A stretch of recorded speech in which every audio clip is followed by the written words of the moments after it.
Mais c'est l'heure du comment, et c'est avec Raphaël Sebaoui. Le comment du soir, Raphaël, comment la FIFA révolutionne le calendrier.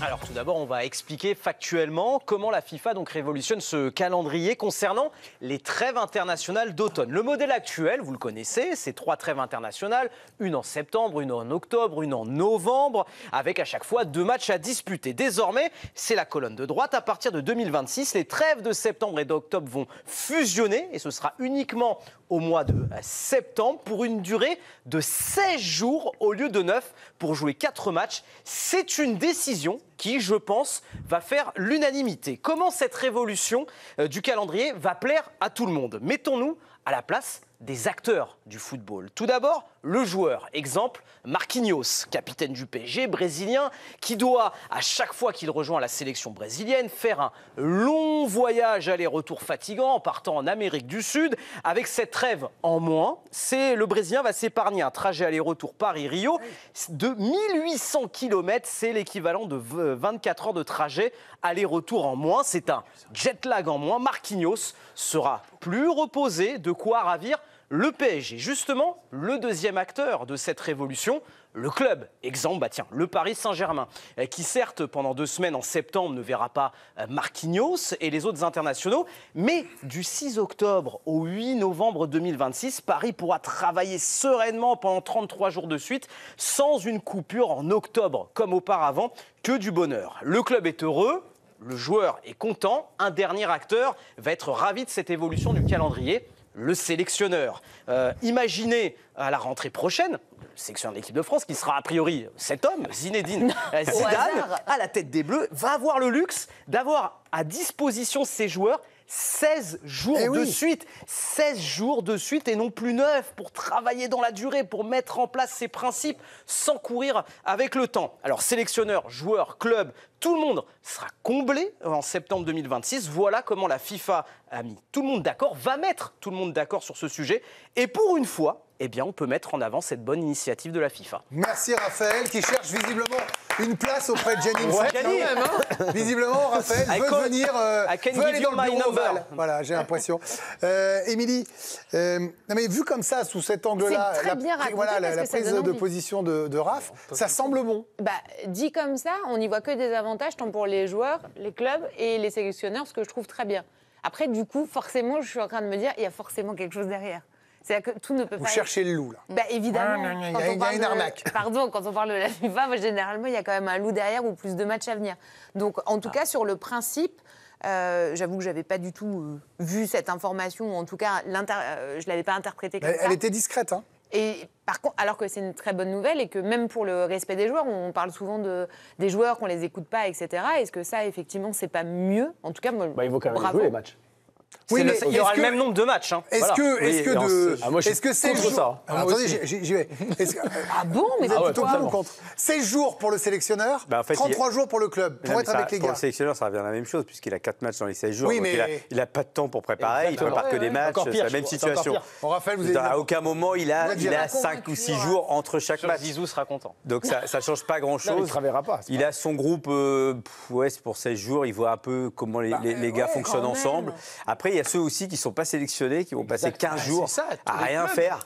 Alors déjà, 4 jours à rien faire, quand on n'est pas sélectionné, c'est long, parce qu'on ne sait pas quoi faire. Ça va les reposer, ça va être bien. Ils sont déjà pas, ils ont déjà pas besoin de se reposer quand t'es au Havre, quand t'es à Brest. C'est ceux qui ne jouent pas trop qui vont pouvoir se reposer encore plus. C'est les clubs qui n'ont pas d'internationaux. Les autres auraient été joués, ils n'ont qu'à pas être forts à ce moment-là. Ah non, t'es trop fort, tu vas pas en sélection. Non, mais c'est encore pensé pour une petite partie de joueurs, pour l'élite. Et si tu sais que t'as effectivement ces 16 jours, est-ce que du coup tu n'as pas un turnover qui se fait? Non, pas du tout, mais en termes... Pardon, vas-y, Julien. Non, mais déjà, moi je trouve que depuis quelques années, il y a eu trop de rencontres internationales par rapport aux matchs de club. Attention, on aime la Ligue des Nations ici, donc vous venez d'arriver. Moi aussi j'aime bien ça, mais en plus j'adore ça. Et tu la regardes. Oui, mais il y a eu septembre, octobre, novembre. Je trouve qu'on a trop saucissonné aussi le calendrier. Donc déjà, je trouve que c'est un peu bizarre. Après, il y a le fait que tu saucissonnes complètement tes compétitions.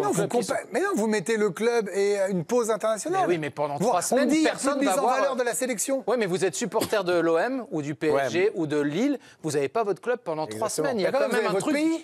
Oui, on nous dit, il y a 3 jours, on me dit, il n'y a plus de place pour l'équipe de France. Quand vous voulez un feuilleton, 3 semaines, c'est énorme. 16 jours. 16 jours. Oui, mais c'est 3 semaines sans match de Ligue 1. C'est le temps du plaisir. Non, parce qu'il y aura une journée quand tu auras le premier week-end. Non, parce que pendant 2 semaines, non, là, avec le format actuel, pendant 3 semaines. En même temps, ce sera 3 semaines. Quoi qu'il arrive, ce sera 3 semaines. Donc pendant 21 jours, tu n'auras pas de match de club. Ça veut dire que vous avez plus de désir au bout de 3 semaines. Pour le téléspectateur qui adore la Ligue 1, franchement, c'est terrible. Mais il a du foot, il a 4 matchs des Bleus. Mais non, c'est pas la même chose. C'est pas pareil. C'est pas le même feuilleton. Vous êtes un mauvais Français, encore une fois, vous n'aimez pas les Bleus. Deuxièmement, pour des clubs qui vont lutter pour se maintenir et qui n'ont pas beaucoup d'internationaux, il y a la coupure, elle est énorme. Il va falloir travailler plus. Mais pas du tout, parce que vous n'avez pas le même rythme. Vous travaillez de fond de jeu. Mais le rythme n'est plus le même. Les joueurs qui sont allés en sélection, ils ont un rythme quand même de match et qui vont revenir dans leur club. Et le rythme continuera. On disait que les petits clubs vont mener les joueurs au tour de sélection. Il y aura une trêve estivale. Ils se sont préparés, ils reviennent, ils jouent, et après pendant 3 semaines ils vont plus jouer. C'est une de la Ligue. On recrée encore un mini tournoi. Ce qui est sympa, c'est qu'il y a 2 matchs. Il y a 2 choses que je ne comprends pas. Vous me disiez tous. Il n'y a plus de place pour les sélections. On ne voit plus l'équipe de France. Il y a 2 matchs de 6. Là, vous mettez 4 matchs avec un enjeu où chaque match deviendra de plus en plus important. Donc ça, c'est non mais parce que vous voulez voir votre club. Mais ça, c'est la première chose. Et la deuxième. Mais non, la rareté fait la beauté. Et la deuxième, on me dit souvent en retour de sélection, ils peuvent pas jouer parce qu'ils sont crevés. Alors que là, vous avez une vraie chance quand vous êtes un petit club de pouvoir taper le gros parce que vous avez pu vous entraîner et l'autre est fatigué quand même. Moi, je sais pas, je trouve que ça rééquilibre. Le petit club qui est. Il s'est entraîné pendant 3 semaines. Qui n'a pas les meilleurs joueurs, quoi qu'il arrive. En 15 jours, il ne se transforme pas en une super équipe. Non, mais les autres sont fatigués. Tous. Mais Marquinhos qui revient fatigué, il est meilleur que le stopper du Havre ou de Brest. Enfin, statistiquement, c'est là où il y a le plus de surprises. Ouais. Non, mais là, quand je dis la rareté fait la beauté, avoir 4 matchs d'affilée de l'équipe de France, en fait, c'est trop. C'est-à-dire que là, ce qui était bien, c'est effectivement, là, septembre, on a nos matchs. OK, on retrouve l'équipe de France. Dans un mois, c'était nos repères, nos habitudes. Je trouvais ça bien. Là, 4 matchs d'affilée comme ça compactés, je suis pas sûr qu'il y ait un public aujourd'hui en France pour regarder 4 matchs de sélection. C'est bien, franchement. 4 matchs de l'équipe de France d'affilée sur 2 semaines. Moi, je regarde. Pense pas. Aussi, après, je vous dis ça, je suis le premier que ça va embêter de ne pas avoir de club pendant 3 semaines. C'est ça, c'est 3 semaines. C'est d'ailleurs, c'est 3 semaines de Ligue des Nations sur la chaîne L'équipe. Mais oui, bien sûr, 3 semaines, on finit avant. Parce qu'il n'y a pas que l'équipe de France. C'est bon, on achète, on est bon. Qu'il fallait mettre. Voilà. Merci, Raphaël. Ça, vous leur dites, ils ont une demi-heure de moins, ils sont contents. 3 semaines de foot, de bonheur sur la chaîne L'équipe, sur l'équipe Live Foot. Et sur l'équipe Live Foot. Bravo Gianni Infantino. Bon, on avait commencé ce débat. Mais c'est validé. C'est validé. Cette histoire est validée. Oui, c'est validé. Qui l'a validé? Gianni. Il valide tout seul, quoi. Et Raphaël. Raphaël Infantino. Voilà. Bravo Raphaël pour ce poste. J'embrasserai la bague un petit peu plus tard. On l'applaudit pas, là. Non.